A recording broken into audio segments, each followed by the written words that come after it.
With only 3 months left in the year, the Jersey City municipal budget, which is based on a calendar year, was adopted on a 7-2 vote, with only Councilman Baggiano and Yun voting no. Only 2 Jersey City residents, Yvonne Bowser and Riaz Wahid, spoke prior to the budget being approved. Before voting no on the budget, Councilman Yun spoke out against a 21% increase in spending by the Jersey City Recreation Department, attributed to the Stop the Drop anti-litter campaign that wasn't authorized by the City Council. If they increase it to 3-5%, maximum 10% will be understandable.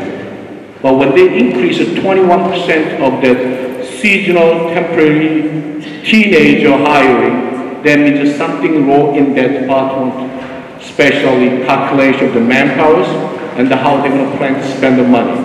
Yeah, the summer jobs program was a widely discussed program, and it was a huge success. And I think it's a great thing that we had so many. Too close. It was a huge success, and it was a great thing that we had so many applicants that came out, and we made our best efforts to hire as many of the Jersey City youth as we could, and I think it's a great thing for the city, and I think it's one of those things where that was prioritized, and the money is being spent for that. But I would just like to respectfully say that departments don't have the authority to spend more than the City Council has said that they can spend. Right. That doesn't change the fact that it's a good program, but from a process perspective, Councilman Yun is absolutely right. What I think is going to move this meeting is if I call the roll. Councilwoman Osborne followed up with a long statement blasting the Recreation, Public Safety, and Public Works departments over spending, while offering solutions to improve the budget process for 2015. Months ago, Mayor Follett proposed a city budget with a 2% decrease, which was introduced by the City Council. Tonight, my colleagues and I will deliver on that budget goal. However, we'd hoped to do even more. The budget we introduced had, on paper, the theoretical ability to allow for further decreases by as much as an additional 3%. While the intentions were good, a basic sensitivity analysis would have made it clear that it was not realistic to anticipate or communicate out such an ideal outcome. Such a decrease coming to be would rely on each and every turn of events swerving out in our favor. In effectively managing a budget and expectations, we have to hope for the best but prepare for the worst. We cannot be responsibly certain that we will improve our revenue stream by predicting the outcome of an event before it happens, be it a reworked ambulance contract, savings from a complex merger with an independent authority, or revenues from selling city-owned land. We also have to prepare for the occasional unpredictable drop in pre-existing revenue sources. For example, due to the heavy winter and snow on the roads, the city didn't recognize as much money from parking tickets as projected based on historical assumptions.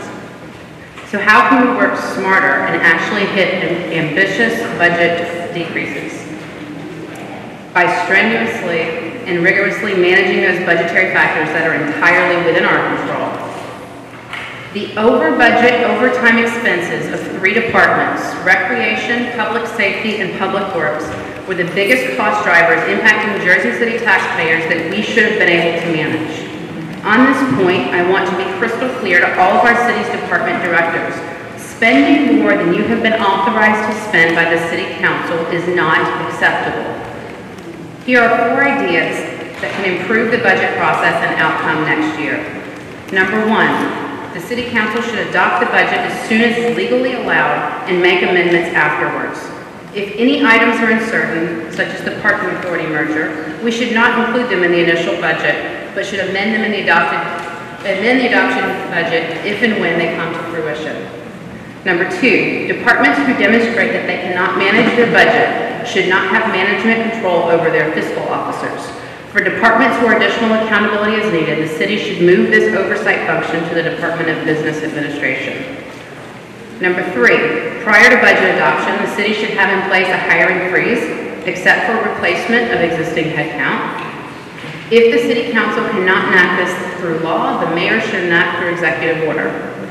Number 4, the city should prepare and the City Council should receive monthly budget updates that include budget to date and actual to date figures.